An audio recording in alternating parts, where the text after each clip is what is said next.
Welcome back, everyone. 7:16 is the time. And this week, former Governor Rick Perry's money troubles brought into the spotlight when it comes to his campaign trail. And here to give us some perspective is Alana Rocha with the Texas Tribune. Good morning. Good morning. Okay, so let's talk about what happened on Monday night when we learned that Perry wasn't paying his staffers anymore.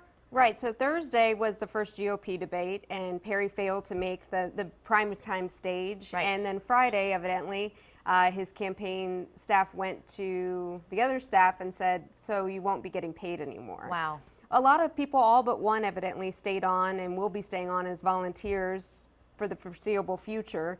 But yeah, they said that they don't have the money to pay them, and they'll be running a skeletal operation to make sure that Perry stays on the stage until the first caucus and primaries next year. How can that even be, though? Because it costs so much money to run for the White House. So what happens now? Well, I mean, you know, all of them, all 17 GOP candidates have super PACs, and while technically in the law the super PACs can't coordinate with the campaigns, you know, it does give them some financial footing as far as being able to have that backing, at least keeping Perry in the spotlight. Okay, and another reason that Perry's in the spotlight is because of what the state is asking when it comes down to one count of the indictment, that they're asking another court to look at the decision that another court made, the lower court, saying let's throw out one count, which was coercion, right? Right. Okay. So, I mean, that's staying part of his narrative while running for president, is the fact that he is facing this pending indictment. And it was some relief last month when the Third Court of Appeals threw out that one charge of two.